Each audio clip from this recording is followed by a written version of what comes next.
apologist. Street apologist. Street apologist. Street apologist. Apologist. Street apologist. Street apologist. Whoa, on the radio. Street apologist. Street apologist. Street apologist. Street apologist. Street apologist. Street apologist. Street apologist.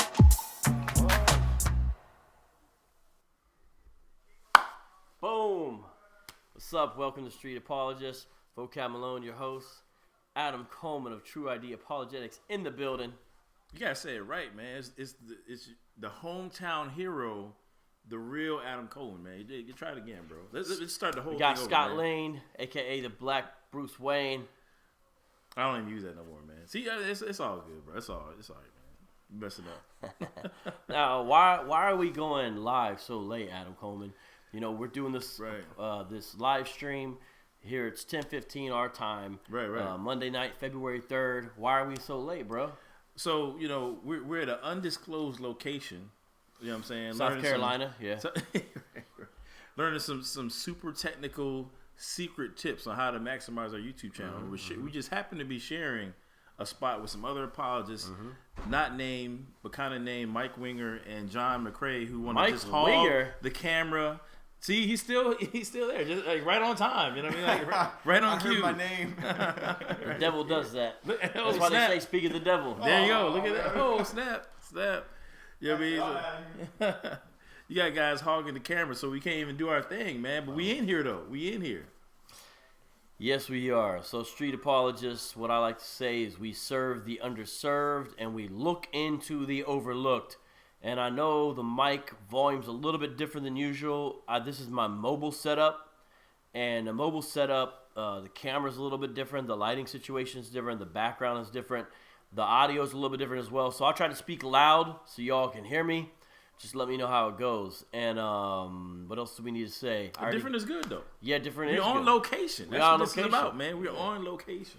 Well, I think we could tell people a little bit about what we're doing. So we're both Christian apologists, if in case you don't know that already.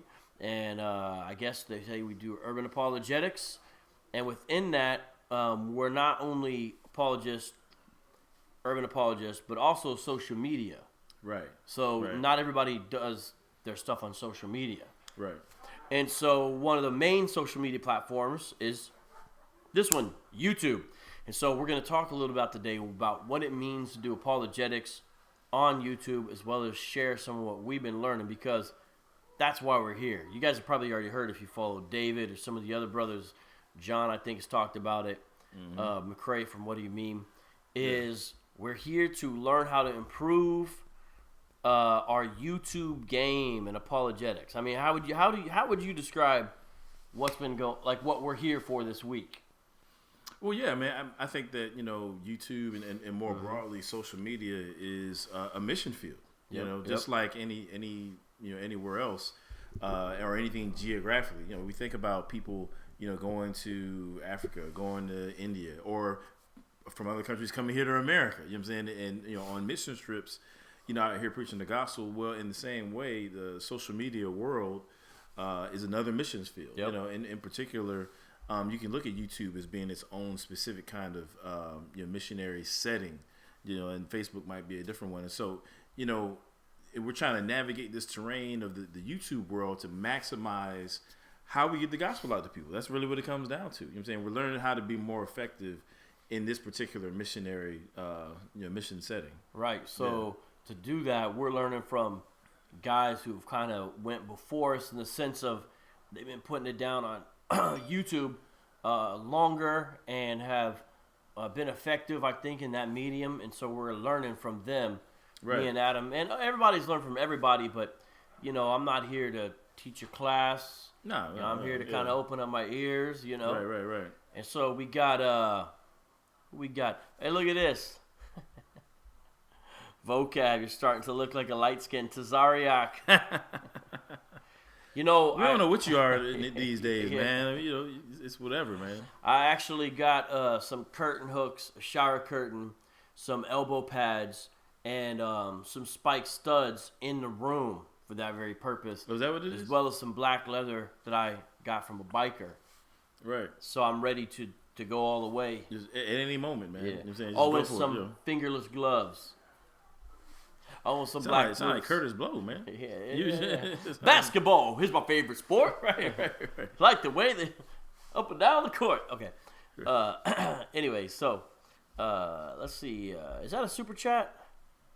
I can't tell, but I think it is. Is it? Yeah. Revel, thanks for the super chat. Shout out to you. Unless it didn't go through, I can't Is tell. it if it Revel went or through. Reveal? I don't know. Hey, Tony Tabano, do you like that cover image? All right, so let's get right into it. We'll say some of the people who are here with us, but what I want to do is go live with you guys and talk a little bit about some tips. You said you want to go live, but you're already live. I know, but the reason why we want to go live is to give people some tips about, let's say you feel like you want to do some apologetics online.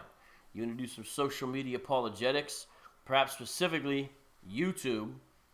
We'll talk a little bit about what we heard today. Mm-hmm. So people who might be interested in that will know what's up. And we'll take some questions along the way, and we'll get into some freestyle. Oh, making it happen. Yeah, that's right. We haven't done that since New York, man. Yeah, you're Well, right. I mean, not you and I. You know what I'm saying? Yeah. I know you freestyle every day. No, You we know, haven't, like, though. yeah. Hey, shout out to Alfredo, my man, Brooklyn Apologist in the building. BK Apologist. Make sure y'all check out this channel, man. Yeah, all right. They're saying the other thing I need for the outfit. Okay, so the big takeaways today that I would like to share with you guys is first of all, well, there's a lot to talk about, but I'll just start here. Content. Yeah, it's YouTube and there's an entertainment factor, but at the end of the day, if you don't have good content, it can't be successful, whatever it is you're trying to do. In apologetics, this is kind of regardless of YouTube, right? You can make a book look really great and have great endorsements, but if the content is not good, most of the time it's not going to do well, or it's not sustainable long term. Right, you right, have to have good content. And so really, Maybe we could talk about that. Like, what constitutes good content? You know what I'm saying? Like, so when you say good content, I think that and this actually came up kind of towards the end of today's session, but good content doesn't necessarily mean totally new from scratch content. Like, you don't have to come up with like a new argument for God's existence or something like that, you know, to be good content. Like, you have to understand that the social media world, YouTube, you know, it's a big world. It's billions of people watching videos on YouTube. So for however many people that Vocab is reaching, or whether it be David Wood or any of the other guys that's here, however many folks they're reaching, there's millions of others that are just straight untapped, and we need all hands on deck. You know, to be more and more effective. So with that being said, you don't have to just kind of conjure up a whole new set of arguments. You know what I'm saying? If you're giving an argument for God's existence or whatever it may be, shooting down false doctrine in your context with the folks that subscribe to your channel, then you're going to reach people that we aren't reaching. Right. And so I think it's so easy, and maybe I think I've said this before in other podcasts, but like, it's so easy to kind of sit back and be like, all right, well, these guys got this. Well, no, we don't got it. Then there's mad people that need to be reached. And so, if you got that passion, if you feel like God is leading you to get out here, don't be intimidated by the fact that other people are out here presenting stuff. Get in the game, man, and just bring the truth to whoever it is that's that God puts in your path. You know what I mean? Everybody had to start somewhere. Right. What do they say? I remember when I was waiting for the new Star Wars: The Phantom Menace to come out, right? I remember the very first part of the trailer said, every journey begins with the first step or something like that. Yeah. It's true. But check this out. When I say content, when I'm talking about specific, make it specific now to apologetic content on YouTube. Right. One thing I think people maybe forget that I am including in content, and I think you would agree, and you could separate it out, but so content is not just information. In this instance, I'm looking at what is actually basically on the channel. And so the person can have a great personality. They got to have good information, but presentation, I think, is a big part of what content means on YouTube. Your actual presentation, how you're relaying the information. Content to me, like is like this whole package. And so you study so you have truth, but then you really do want to focus on how you present it. Right. How you present it. You know, Right. who's your audience, who you're trying to talk to, who you're trying to reach. And then I think you're going to make the best content when you do what Mike Winger said, which is, you know, lean into your strengths, lean into your passion. Mm-hmm. It may be a rare group you're studying. It may be a particular set of doctrines. There could be all, but I think it's good to lean into those things, whatever it may be, because the passion will come through at the end, and I think that's really important. I think that's a better way not to burn out. If you really love the apologetics that you're engaging in, Right. I think it can sustain you better long term. Yeah, well, so I mean, to your point, I mean, finding ways to do it, you know, your way in a sense. You know what I'm saying, like, so for you, you know, you do like there's a lot of comedy, a lot of parody, you know, and things of that nature that I think are really effective at, you know, I don't want to put all your cards on the table, but you know, it's effective at undermining, or maybe kind of taking away a foothold from some of these, you know, alternative worldviews. So I think that's super effective. For me, I can't necessarily pull it off as well. You know what I mean? Because you look like 5 different nationalities, so you're dope with the impressions and stuff. You can look like anybody. You know what I mean? You like blend in, but you know, I mean, but for me, I take a different approach. I'm saying I do like a lot of, you know, breakdowns. Me and my man BK Apologist, you know, we do like a lot of breakdowns of material and things of that nature. That's what works for us. I mean, like you got to, you know, like again, play to your strengths, and then just trust God to give the increase. You know what I mean? But you know, he made you a certain way. You know, let those things kind of shine through, and I think that's all right. You know? I agree. One thing one of the guys said in one of the videos we were watching said, you can't hack your way. How did he say it? Remember he said, not life hack, but you can't cyber hack, or, oh my goodness. Well, he was talking about, I think, with the algorithm, like yeah, he's talking about like being viral, but he was saying that, like, because he was focusing on content in that section. I forget how he phrased it, but it said something like, you can't hack your way into greatness or something like that. Yeah, you can't game the system, basically. You know what I'm saying? There's no, like, magic, you know, like, silver bullet that's, okay, well, if you do this and position this picture that way, and, like, no, I mean, like, at the end of the day, you're dealing with people. You know, so, you know, you're making content for people, not just to kind of, you know, get views or likes or something along those lines. I think was what he was trying to say. But, yeah, I'm with you on that, yeah. Shout out to Tippy Bear for the super chat. She said the thumbnail was, it's vocabio, and I am going to talk about that thumbnail in a second. Sean Gregory says, I have a heart for those who suffer from substance abuse and alcoholism. Do you have any suggestions, vocab? Yeah, Sean. So you want to say something first? I got a couple things I could say. So he wants to do some specific area. See that question on screen?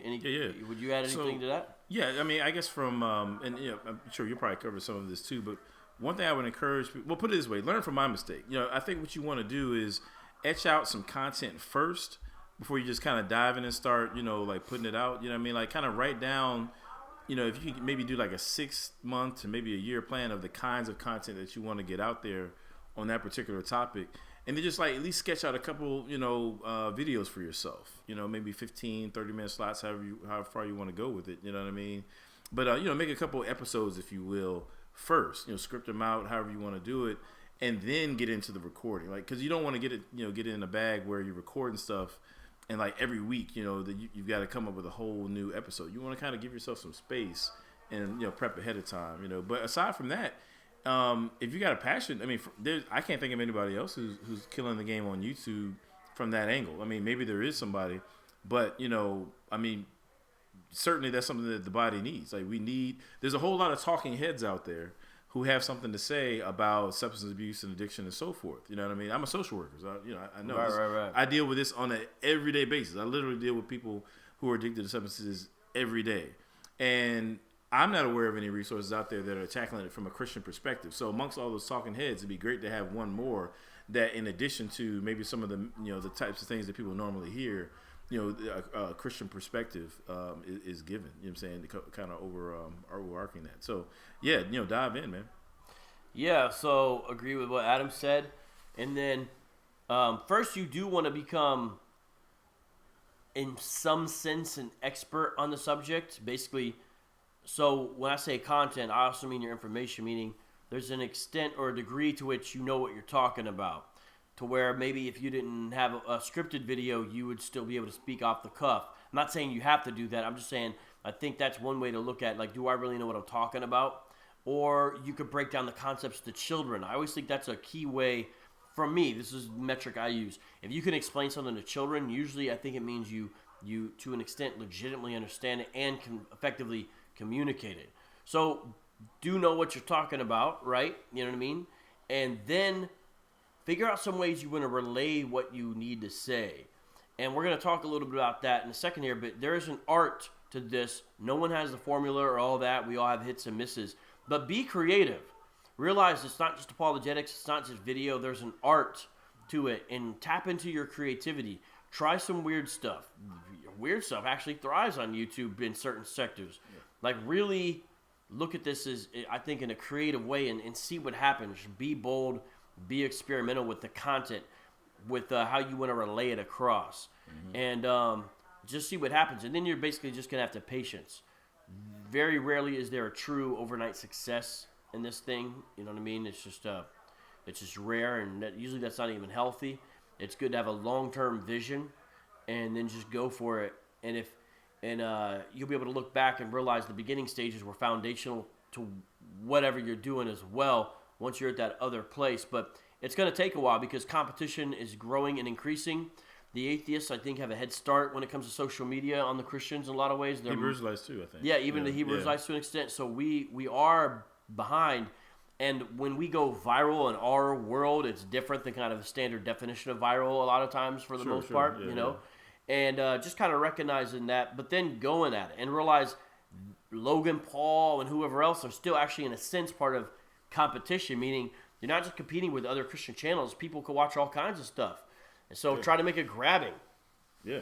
Well, let me say this too. Like, I mean, to your point, like, you know, if at all possible, try to create content within a community, right? Now, what I mean by that is, you know, I'll hit Vocab up sometimes, whether it be on a text or I hit up, you know, David Wood or some other guys and be like, hey, man, like, what do y'all think about X, Y, Z? I want to do this with my channel. You know, what do you think about this?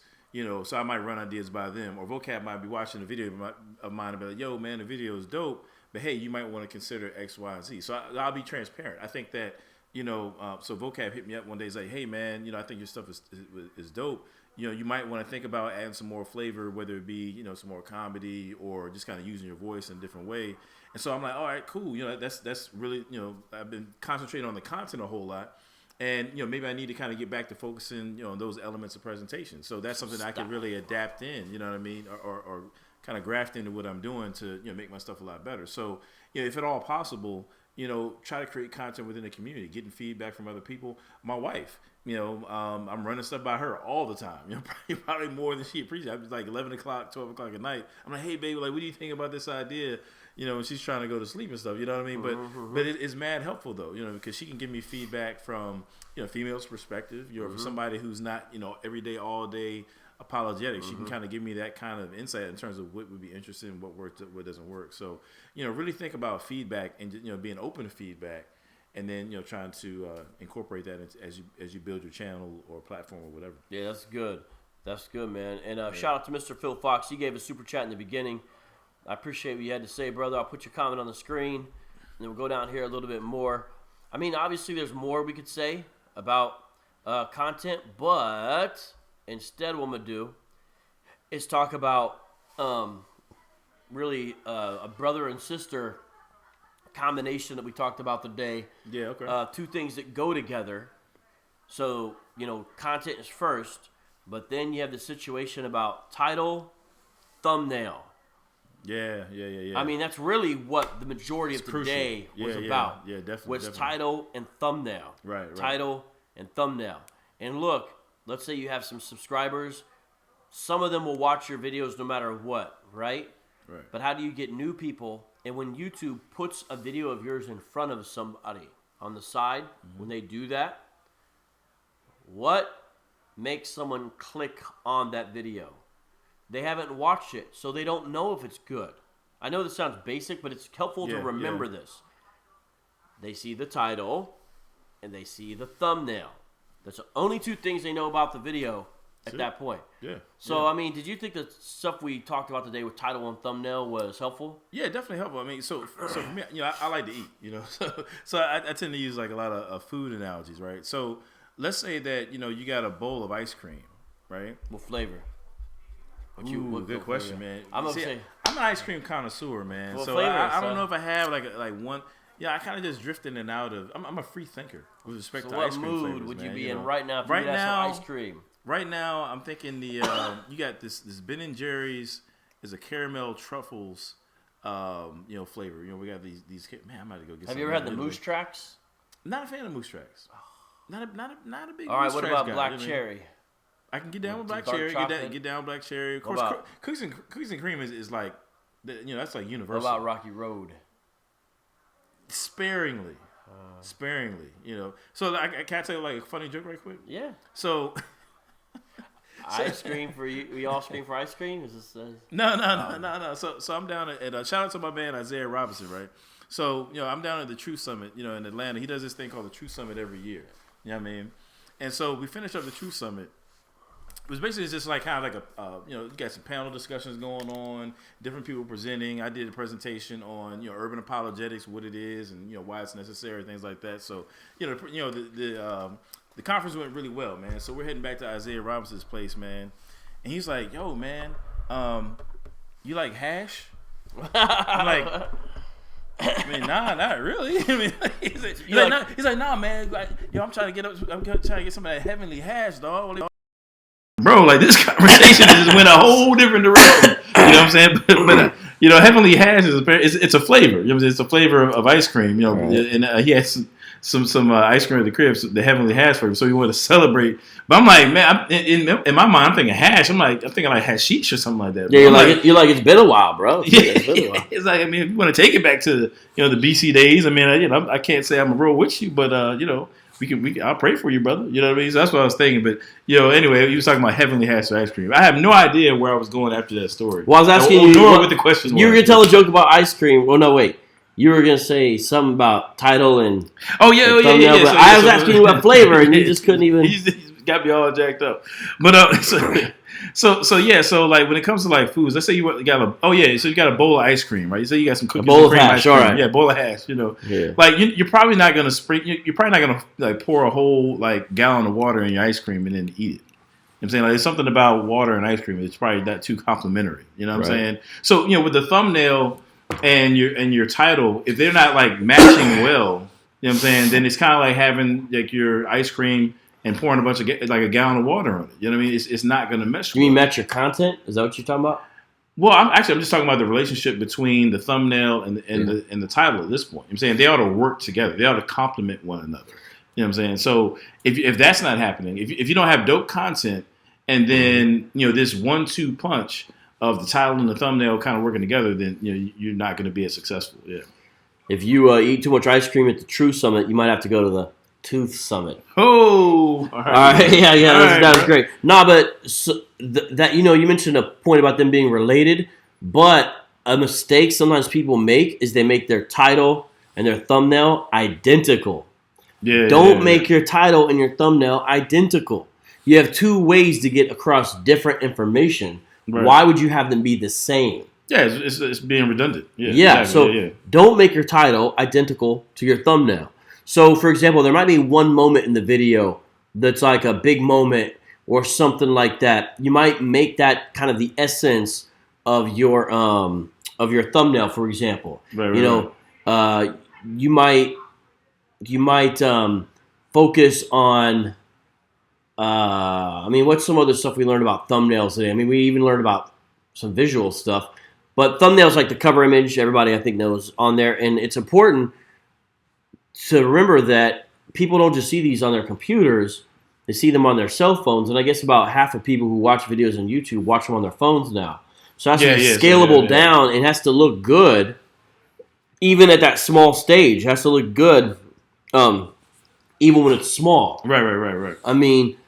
So really, today, they were talking about it's a whole nother level, man. As much time as you spent on the content of your video, you don't want to then spend 30 seconds on your thumbnail and title you have to spend not an equal amount of time, but it's almost as important as the content. Yeah, you know what I'm thinking about? It kind of goes back to the previous question as far as like what it takes to to do this thing on YouTube, man. Like it takes time and dedication. Like it may not every aspect of it is fun. Like doing this right here is fun, right? Just hopping on, chopping it up, talking to people. Like that's the fun part. But then there are the other parts that aren't so fun. That may be kind of more technical and require some a different kind of thought. That may not necessarily be all that enjoyable. Mm-hmm. But the payoff is still worth it, because then again you're being more effective at your craft. You're doing all things unto the Lord, if you will. I'm saying give it everything that you got so you can be as effective as possible. Hey, shout out to the Mentionables, man. Who's that? Yeah, is that my man Joel right there? You want to answer this question, Adam? Yeah. What's Any up? tips for growing a channel that is starting to pump out content like the Mentionables? Feature Adam Coleman more. Well, actually, I'm a member of the Mentionables, man. So I definitely want to give them a shout out. I'll hope to be doing more content with them moving forward for sure. But the Mentionables is a group that is. So you got like all these, big name apologists out here, right? Whether it be William Lane Craig, J.P. Moreland, Robbie Zacharias, and whatnot. And then you have guys who are passionate about doing apologetics that maybe don't have like those multi-million-dollar platforms. I don't know if they're multi-million or not. But anyway, the big-time platforms. Mm-hmm. And so, the Mentionables is dope because they give a voice to guys who may not otherwise, be heard. You know what I'm saying? And so I know for myself, for example, we did a joint down in North Carolina. We had like a conference rather in North Carolina. Gave me an opportunity to speak on some things that I don't normally get a chance to speak on with respect to church history and so on and so forth. And so it was a great opportunity, again, to give me a voice that I may not otherwise have had. So, shout out to the Mentionables. They have a podcast. You definitely want to subscribe to that. Definitely want to subscribe to the Mentionables YouTube page as well, man. So it's a great group of guys. Tyler Vela, my man Nick Peters, Joel Furches rather. And, just a whole roster of guys, man. It's got some dope content. Well, I'm not an expert on YouTube like David Wood, who's teaching some of the classes today. Mike Winger, who's teaching some of the classes today. John McCrae, who's not paying attention to any classes because he already knows everything today. Inspiring Philosophy, who has a massive channel. Cameron Bertuzzi, whose stuff looks flawless. Right. I'm Jorge, who's got all the gadgets. I'm not like that. But yo, we should start calling Inspector Gadget, man. Yeah, seriously. He's Inspector Gadget.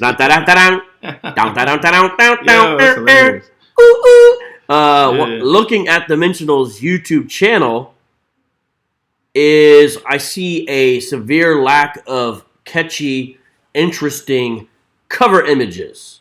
So someone needs to talk to a graphic designer ASAP, or get somebody, and besides just random faces and stuff like that, needs to actually, like one of these, it would be very interesting. Tyler Vela versus Aaron Ra. That could be massive.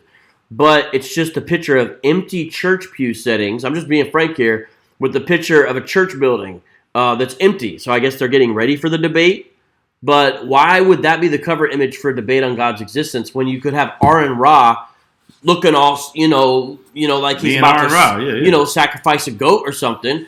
And then Tyler, who's always about to go, well, actually, why don't you do something like that? I'm just saying. Tyler's a cool dude, man. No, he's got the look. He's got that, Tyler, when I have deep philosophical questions, he's part of my people I call. Right. He's one of the guys I call to be like, hey, can you help me with this or that? And he's always got a lot of like insight and stuff. Like if I feel stuck with something, I'm like, hey, let me hit up Tyler. He's one of the guys I'll hit up. Hey, no offense to you. You're my guy, man. I don't know a sharper precept apologist than Tyler Vela. That's why I call him. Real talk. Like, I don't know. That's why I call him. And I deal with a lot of them. Mm-hmm. Tyler Vela's sharp as crap, man. Yeah, I'm not at that level, bro. Yeah. I'm just. He's that dude, So yeah, so he's a perfect example of somebody's content. And no, we don't have to go into a different discussion. You know what I'm saying? But I think that the precept perspective has been misrepresented to a large degree. You know what I'm saying? Amongst the apologetics community, particularly online. I think people like yourself and Tyler Vela do a great service, to preceptors everywhere, and should have a stronger voice, more so than there's certain other individuals that I will not mention at this time. But Tyler Vela needs to be out there. But to your point, having him, paired up with Aaron Rod in a picture, I'm saying people kind of easily look at it, understand what's going on there, and want to click on it. I think that would, you're right, be more effective than the empty church. Yeah. This is funny. I know Gerard Perry is kind of joking, but this is actually a good point in a way. He says, "Are you saying people don't want to look at my face?" Well, actually, Gerard Perry, you make actually something we did talk about today. You want to have a cover image, but it's actually helpful. And I don't always do this because I'm not a graphic designer. So some of the stuff you don't always see us doing. We're just trying to tell you guys because we're totally hypocritical. It doesn't mean we always do it. So. Right. But you actually want to have, in most situations, a face on your cover image. But I'm just saying these are just screen captures. These cover images aren't really cover images. They're the random YouTube ones. They're just there where you could have something more. You could have Aaron Ra making a that kind of face or whatever. You could have Tyler, doing that or something. And you could then cut them out and then put them on there. And it's like verses and they're tilted. Make them gladiators. Each other. Yeah. So put them anything like that. Big question mark, God, whatever. Like, and so Gerard Perry, it's not about whose face necessarily they want to look at.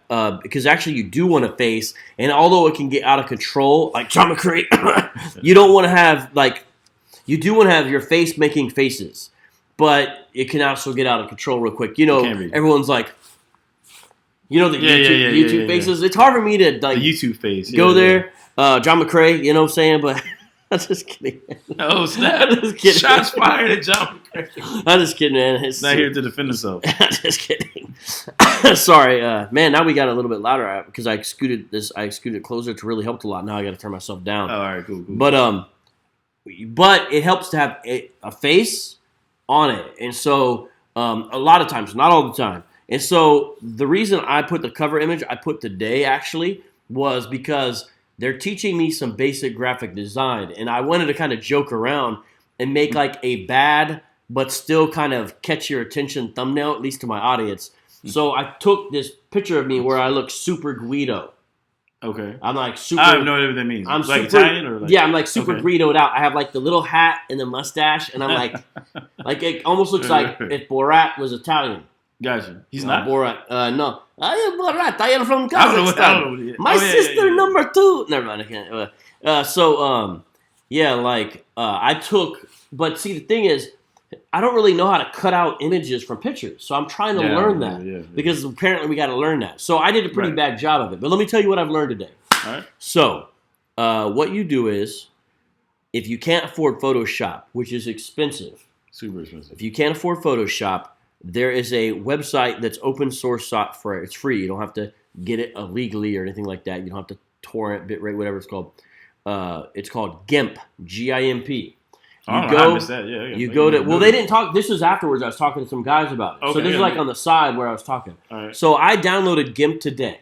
So okay. You download GIMP. It's free, and it's a free version of Photoshop, but it's not as powerful. But it's enough for most people's needs. Make a note of it now. You download GIMP, and then you do have to kind of learn how to use it. So a guy today was showing me how to use it. So he was like. So I took a picture of myself. He's like, grab a picture of yourself. So I was like, how about this one? I was like that because I thought it was funny, right? Yeah. And so he's like, okay. And so he showed me how to cut it out. Now, if you look, I did a pretty bad job on the cutout. It doesn't look very. I'm not at all surprised you did a bad job. Yeah. Well, it was like my first time, right? Well, no, just because it's you. I'm not a graphic designer, but I cut myself out. That's why the cover image of this video says, don't make your cover images, don't make your thumbnail like this. Gotcha. Which I thought was funny, right? Self-depreciated. Yeah. Okay. Cool. And then I put the Italian tricolor flag in the background, which some people think is a Mexican flag, but it doesn't have the eagle emitter, so it's Viva Italia, Tony Tabano knows. So the Italians bit off the Mexicans for their flag, is what you're saying. It's kind of Italy's first in everything. No disrespect to Mexico, but Italy's number one in everything. We're number one in coffee, number one in food, number one in foreign, when it comes to cars, number one in fashion, you sound like a, number one in artists, number one in poets, you know what I'm saying? Are you like Italian number one in heretics, we've got a lot of the popes, you know what I'm saying? Just kidding. Hey, all right. Good Catholic mafia. All right. We're number one in the mafia. Well, the Russians could give y'all a good run, man.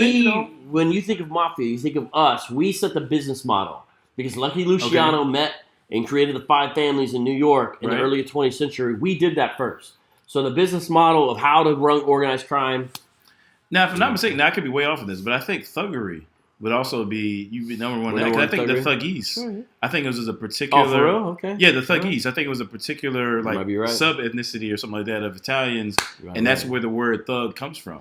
So you guys were the first thugs, also, possibly. Might be right. So anyway, thug life. So that's why Tibby Bear earlier said vocabio, because it looks very Mario, And so I cut it out, though. The point is I learned how to cut it out. Okay. Right. And then you take it, and then David Wood and even my man Comment Mike, they actually use a PowerPoint to make their thumbnails. Yeah. And so what they do is, which I've never tried that. I didn't know you could even do that. So you can drag components that you edit inside of GIMP, then drag it into PowerPoint, and then export it as a JPEG, which is what I did today. True. So it doesn't look the greatest because I'm just figuring this stuff out. And Mike Winger talked about other things that were very helpful in this discussion as well, such as increase your contrast.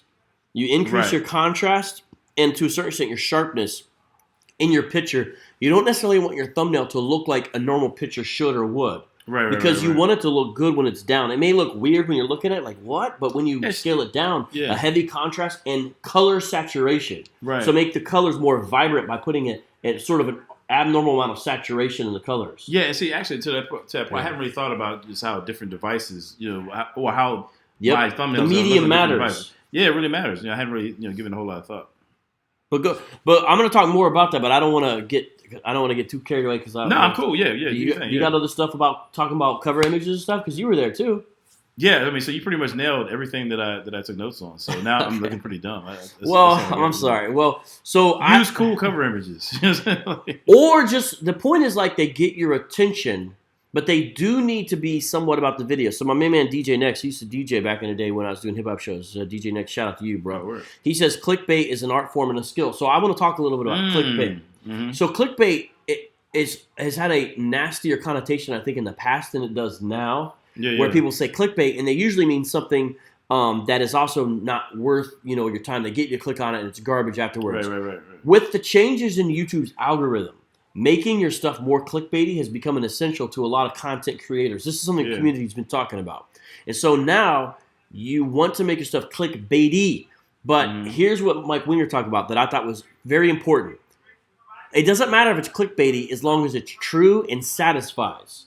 Meaning the clickbait, if the title matches the content in some way of the video, and if the cover image matches the content, then it's clickbaity in the sense of you're working extra hard to get them to click on it. Right. But it's not false. Right. It's not fake. It's not a sham. It's true to the content. Yes. Because if you do that, if you start doing clickbait stuff that's actually throwing people off, that's not relevant, YouTube notices it and punishes you in the algorithm. Oh, but see, now here's the thing though. So this is something I hadn't really given a whole lot of thought about. But so YouTube, I think most people treat it like it's neutral.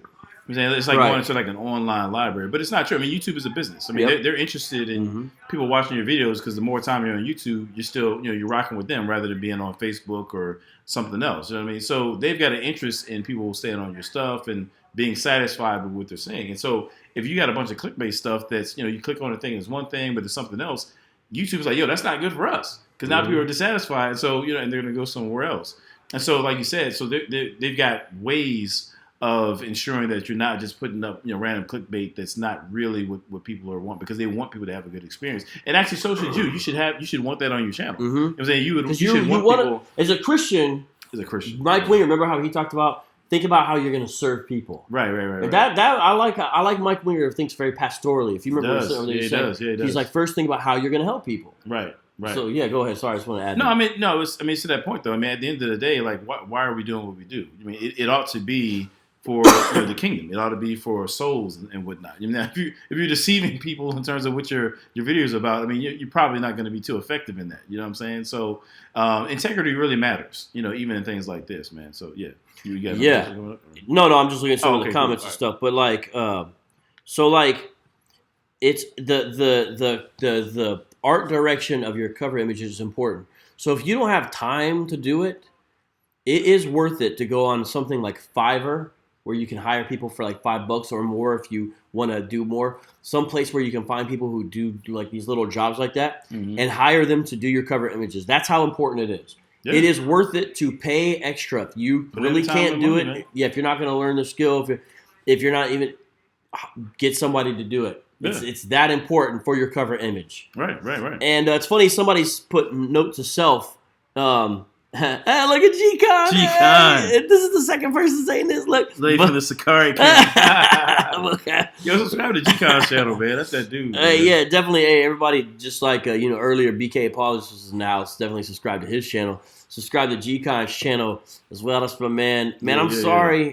I know you're around the way. He's actually coming through Arizona today, and I missed him. I get to see him. You messing up, bro. I'm sorry, bro. And I couldn't. I know you wanted me to get somebody to pick up that stuff and all that, man. I couldn't do it, man. Sound like a drug transaction. Yeah. That stuff. What are we talking about here, man? Well, hold up.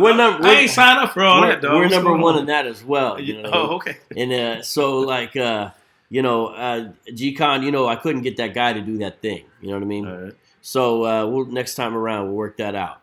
But the cover image is so important. So I'm going to go ahead. Again, I'm not the expert on this. I'm just learning. And if you look at my stuff, it doesn't always do this. For example, they talked about today, like people putting all this information on their cover image, like episode this, out of series of this, podcast, the date. It's like, wait, why is all this information? If you look at some of my old cover images, thumbnails, that's exactly what I have. I have all this information I was trying to put on the cover of, like, long little paragraphs. Well, yeah, and see, I was the opposite. Where I didn't have a whole bunch of information on the thumbnail, but it was the same thumbnail for like every podcast. And like we talked about that a while ago. Yeah, I told you. That's also detrimental. So even though I wasn't making that mistake, more recently, if anybody's been following my channel, you'll notice if I interview somebody, I try to have a picture of, myself, them, and so forth. And it's made it more engaging. You know what I'm saying? So like just last week I did a Kobe interview with You interviewed Kobe? What? You have a necromancer? No. You guys are really tuning in. It's like, oh, snap. You know what I mean? No, but with my man, Doug Grody, you know what I'm saying? Grotheis. Yeah. And so, I had this picture, had my picture, and it, did a lot better, man. I had the Lakers colors and all that kind of stuff. Just being more thoughtful, man, about how you and being more creative, you know what I'm saying, about with your channel, man. Yeah, so, no, that's legit. So, what he's saying is... we got a winter storm coming this week. All right. Where in Phoenix? Are you talking about St. Louis? You're talking about South Carolina? Where is G-Con? Oh, man, I don't know. We'll find out. G-Con's a weatherman now. Yeah, so the cover image is so important. You almost really can't overstate how important it is. Yeah, man, yeah. And he mentioned another common mistake. There's people who, they literally make their cover images all the same. Right. They just have their logo and then some number or something. It's a great idea for branding to have your cover image, your logo on every video, but not the entire thing, because then there's no way to differentiate. Right. And so maybe a small thing. But we talked about this today, and I like this.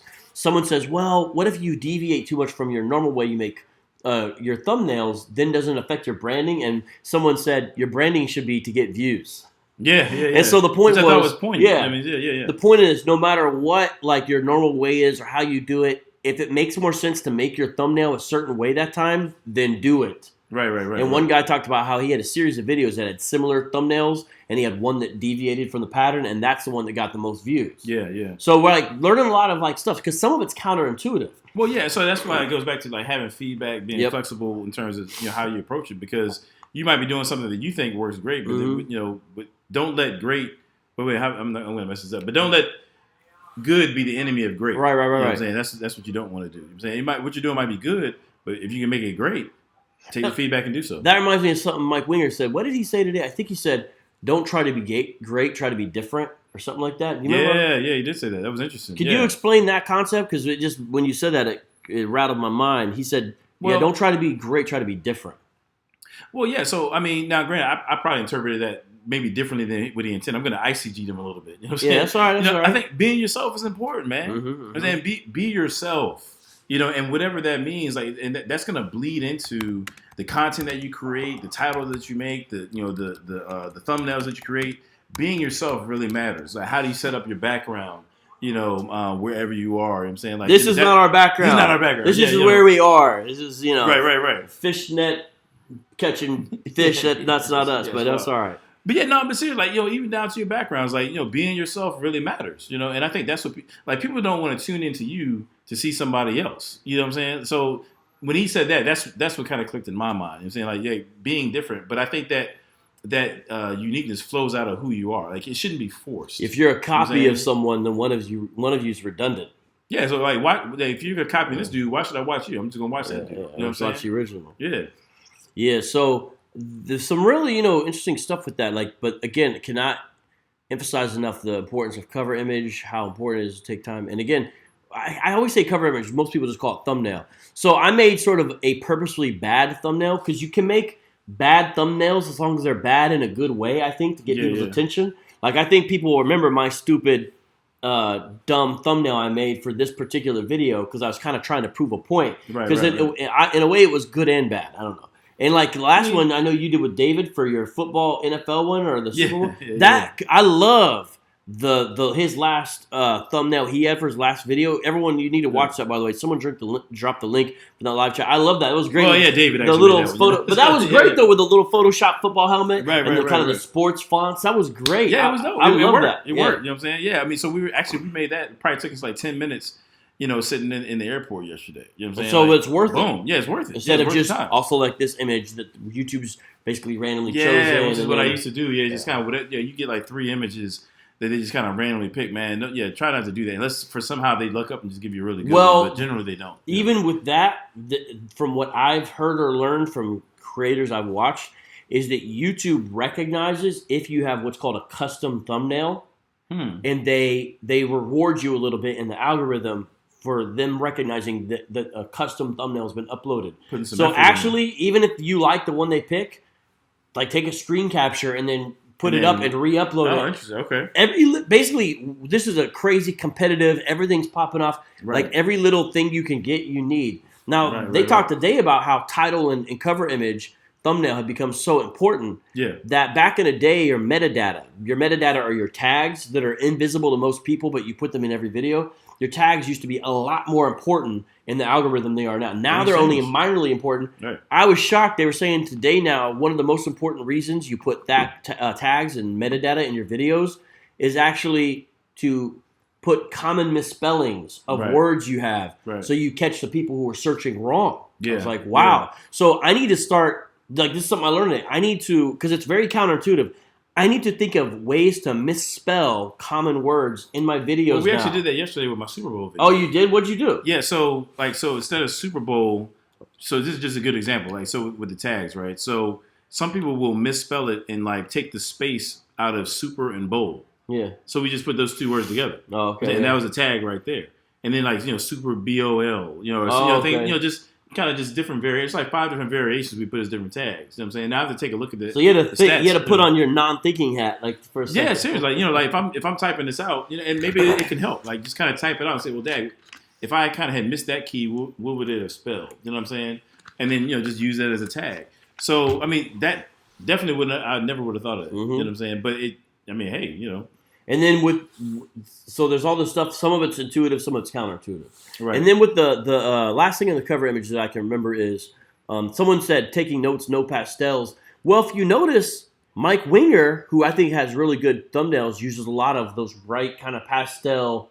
Very bold, bright, and it looks kind of cheesy if like you're up close, but from far away, it looks pretty cool on your phone. Yeah. Mm-hmm. It's like effective. I think he does good ones. Like I said, like 50%. Maybe a little bit over 50% of people who are on YouTube are on their phone. Yep. So you kind of have to think about that. You have to say, is this sizable down? Right. Is it scalable? I mean, which actually we didn't cover this today, but another thing too, like sound, like really matters. You know what I mean? So sometimes what I'll do is before I upload.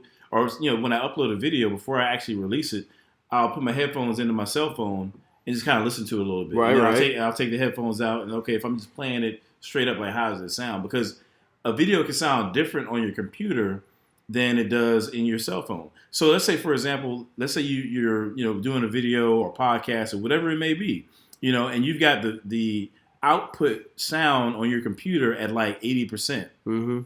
But so you think that that your sound levels are cool, but then actually when you record it, then when you upload it, it sounds different on your phone. You see what I'm saying? Like little stuff like that, like really matters. You know what I mean? So that's what I do before I actually release stuff. I make sure I run through it, on my phone, a couple of different ways, and just check your stuff too. I mean that's another thing too. Like don't just like make sure you're thorough. I mean misspellings on captions and things like that. You want to try to catch as many of those things as possible before you actually release a video. You know what I mean? Yeah, because you can you can delete certain sections of your video, but you can't add anything to an existing video. You'd have to re-upload it. And deleting stuff on the YouTube editor is very, very difficult. Like it's easy to delete the wrong thing, and it takes a long time to get it right. I don't understand why it's so bad, to be honest. I don't know, man.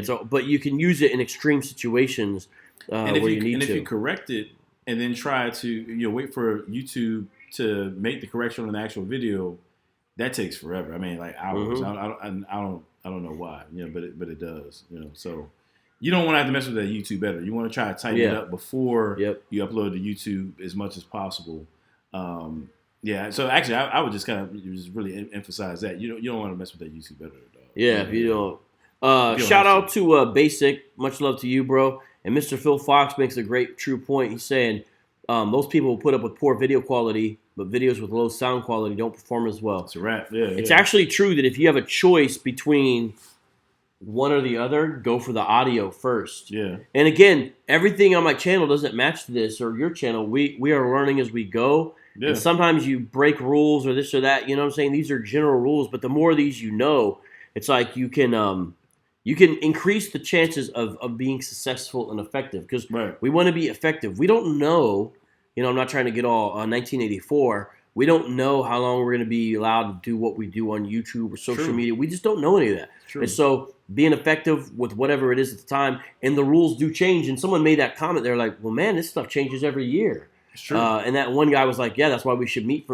every year. For every year, yeah. And just so everyone knows, not to make anyone feel bad, but this is not a general conference where everyone is invited. Basically, certain people kind of in like a little YouTube creators square or circle. Yeah, you got to sacrifice a chicken. Yeah.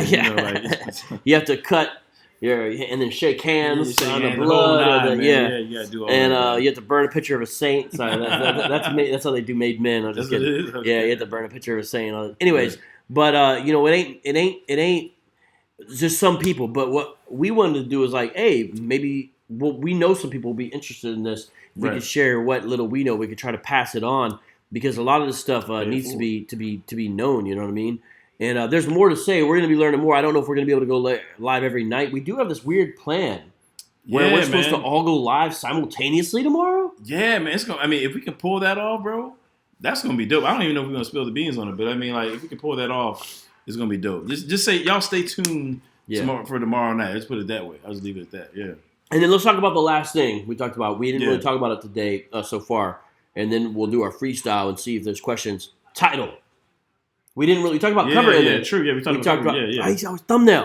I gotta say thumbnail. We talked about thumbnail. You got like 22% on your battery, dog. Oh boy. Oh, all right. Let me can you hand me that over there? See the power cord? It looks like I can. It's about to be a wrap. Yeah. We might have to wind this down to. We'll see. But this would do what you got to do. We'll see. I don't know if it's actually there might not be a way. We might just have to do this before this shuts down.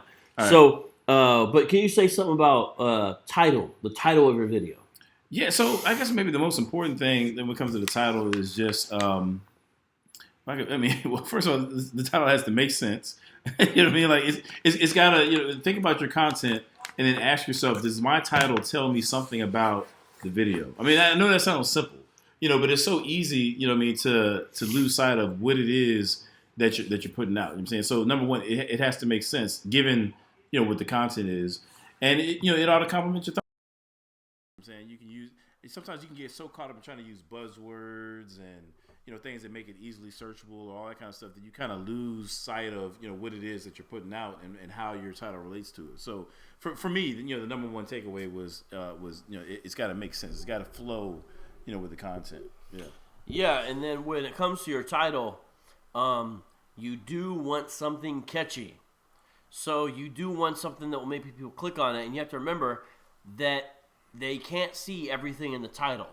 Right. And today they were saying how long title, short title, there's not necessarily one that's better, but you do need to remember how much people will see before the ellipsis hits and cuts it off. Right. And so there's different factors that go into it. One that we really kind of hammered in today was a video like this. Before you leave Christianity, watch this. Right, or right, before you debate an atheist, watch this. Remember that idea of like before, watch this. You know what I mean? Yeah. I mean, so I think, and there's a lot of different ways you could flip it. And maybe that's another thing. Like, kind of don't get locked into, one way of titling your videos. Like, you can get in a rut just because, this is how I get down. But, experiment. I mean, try different things. Like, they can't hear me or I'm just something? trying it because what it looks like is it looks like we need to just take it off the snowball, which is unfortunate because the sound will be not as good, and just put it on the built-in microphone. So that's what I'm going to do. Difference there. Okay. Yeah, we just have to go with the sound from the laptop. Okay. Ironically. All right. So, yeah, go ahead, though. Go ahead. Or DJ Next put this, must see. Yeah, just little phrases like that, like experiment. You know what I'm saying? Like, see what works. And then, too, like, your audience might be different than mine. So, knowing your audience. It sounds simple, but, know the kinds of things that they're interested in. And how can you articulate something that they would be interested in? You want them to, to click that button and watch. So, what is the kind of thing that they want to watch? Words like weird are effective. Mm-hmm. Shocking is effective. Unusual, strange, amazing, incredible, unbelievable. Yeah. Or you won't believe. Yeah, I mean, and so I'm trying to think of an example for my channel. Like, the Dave Chappelle video that I did, where I was like, something like truth bombs or something like that. So I could have said, 3 things you want to learn or something. It was just cool, but it would describe what I'm trying to convey. But things like truth bomb, make it pop a little bit. You know what I'm saying? Yeah. Or like David Wood talked about how when he did his video for Greg Kogel's book Tactics, he could have just said a review of Greg Kogel's Tactics book. Yeah. But instead, it was the one book the one apologetics book everyone needs to read. That's right. And then on the cover, it had his hand with a question mark on it. Right.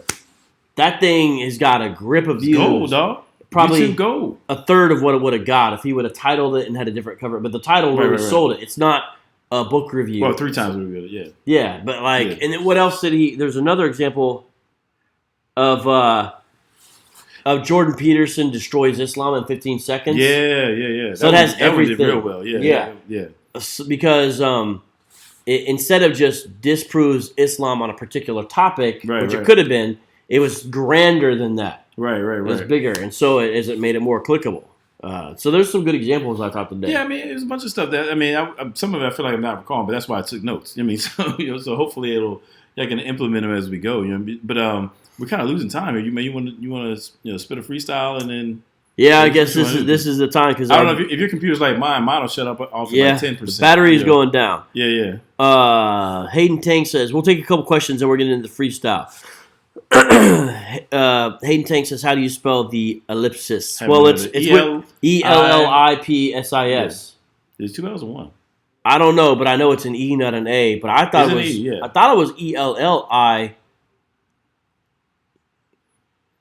Ellipsis. Maybe it's 1 L. I feel like it's 1. You might be right, but I love that word ellipsis. Shout out to Radical Love, by the way. Shout out to Radical Love. Andrew Martin says Tactics. The one Christian apologetics book that this atheist has. Well, man, Andrew, you should get a few more. Shouldn't you get a few more apologetics books? I'm kind of interested. I wonder what as an atheist, I wonder what drew him to that one particularly, because it's not like an argumentation book per se, but I'm interested in why he. What's funny is David mentioned that he said the way I titled this, atheists would want to know what this book is. Yeah, true. He did say that. That's funny. That's true. Yeah. That's what's funny, So it's very good to so basically spend time on thinking about your title. And then if you kind of keep track of it and you feel like it could be doing better, mess around with your title. Right. And people don't care about numbers. Part so-and-so, don't put that in your title. Put it in the description. And the description, it never works. Yeah. The description's not even that important except for the first 2 lines of it because that's what people can see. That I never even thought of. Yeah, so the description's not as important except for the first 2 lines. Right. They need to be those first 2 lines make them very important. Right. Make them grab you.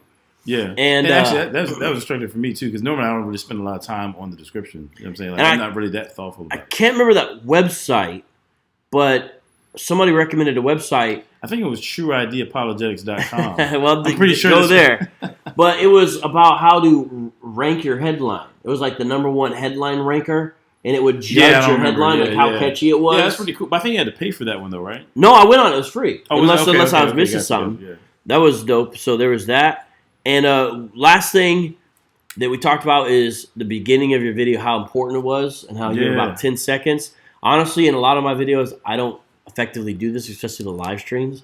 But basically, the first 10 seconds are night and day. Well, yeah. So, like for me, I used to do the theme song to the tru-id podcast, so to speak. You know what I mean, and just kind of let that play a little bit, and then come in, get into the video. But actually, after talking to y'all, I kind of cut that out. So I don't know if you noticed, but in my newer videos, I don't even have like that theme music till the end. You know what I'm saying? So when I'm kind of listening to credits or whatever. So I feel like that's worked out a lot. But just kind of get to the point. People are, they might be watching your video like on their lunch break at work or something like that. They want to just kind of watch something real quick, boom, boom, boom. Give them what they want. You know what I mean? Let them jump right into the content and then keep it moving. Hey, you got some love on this, brother. Yeah. That Nintendo controller shirt is player. Get it. Here, hold on. Let me move this comment so people can see it. Hold up. Go ahead. Show it one more time. Sorry. Keep it classic. Keep it classic. All right. 80s, baby, son. All right, nice. Oh, this is cool. 63 watching, 64 likes. That's nice. Yeah, that is nice.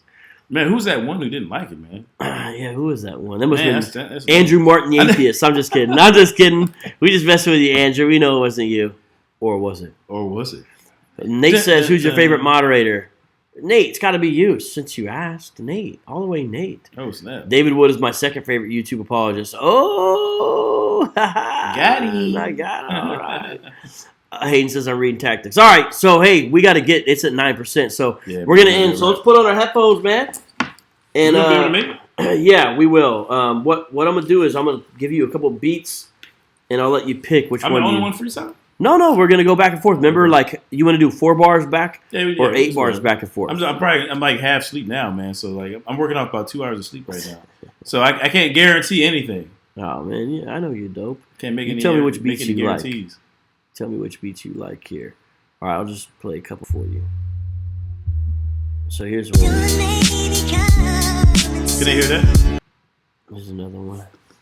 I'll turn it up a little bit. Okay.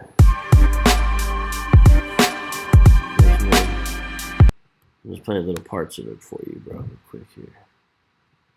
Okay, let's try this one. This one's called War Report. We're going to see what suits his fancy, and then we'll use it. Okay. Can you go with that one? You down to try it on that one? Yeah, see what happens. All right, let's try. If it stays, I guess it stays like that. All right, let's do this, everybody. All right, let's do this.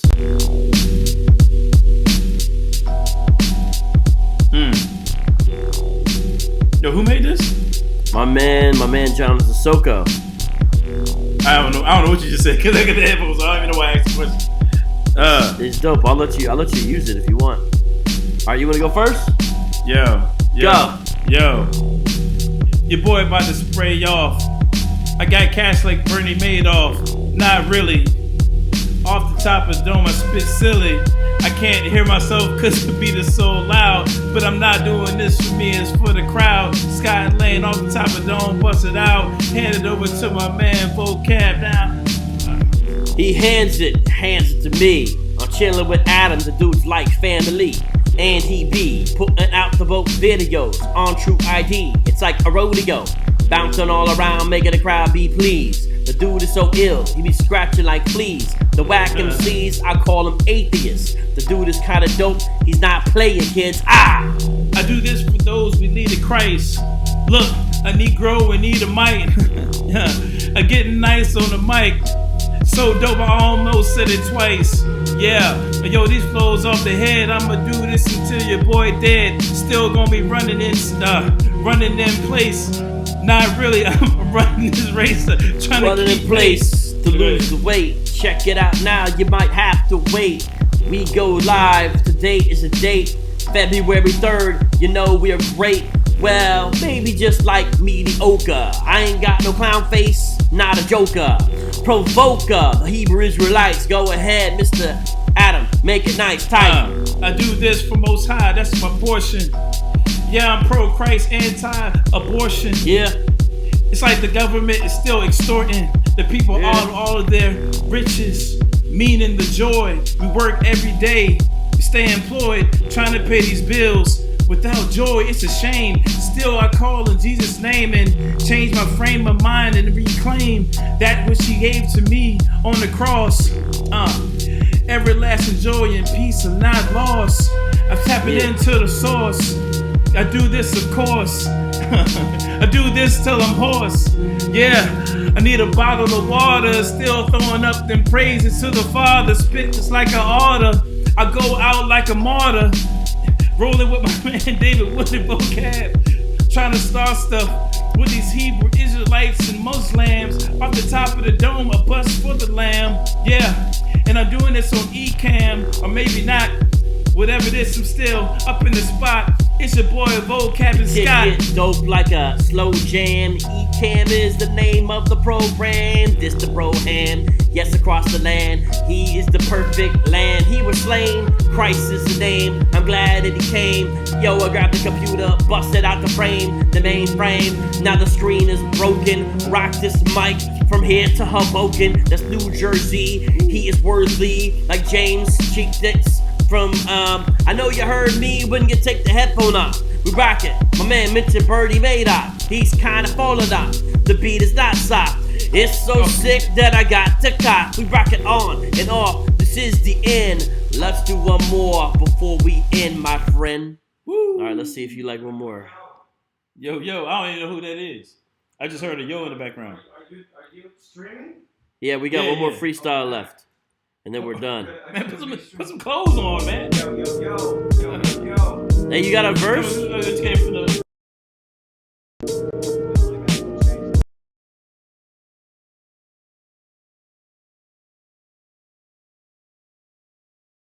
Hey. He's dipped out. Dude, I gotta go change though. Oh, okay. Okay, well tell me That was dope, dog. This will be your last one because it's dying anyway. Tell me which one you like. We'll close out on this one. Shout out to Tim Ho making the spicy meatball. Here's how this one goes. You go on that one? Alright, this will be your last one. Alright, here we go, ladies and gentlemen. Yeah. Okay. Yo. Catch it. I'm going first. I'll go first. What? I will go first. Vocab Malone. I spit this verse like a starburst. You know we got flavor. Jesus Christ, the one and only Savior. Yeah, I'm not no player, but he is. He's like Space Invader. That's sorry. Now I'm sorry. Go ahead, sing, make it like Bob Marley. Yo, lyrical gunslinger. Off the top of the dome, I'm still stinging. Yeah, I can't hear myself, but that's okay. I'm still, I lost it, but I come back again. Still carrying this cross hip. You don't know how I'm dropping up. Oh, yo, I don't know what you're pointing at. I'm still pointing at to the cross. That's where the annoying at. I'm still tossing these words. Yo, non-responsive applications came up on the station. Yeah, got dressed like a Haitian or a Jamaican. I'm still playing. Oh. Oh, okay. Alright, we gotta end because it's about to die on us. Alright, y'all. Peace out. God bless. Peace. Yeah, peace out. Join us again next time for the next live stream where we make apologetics fun again.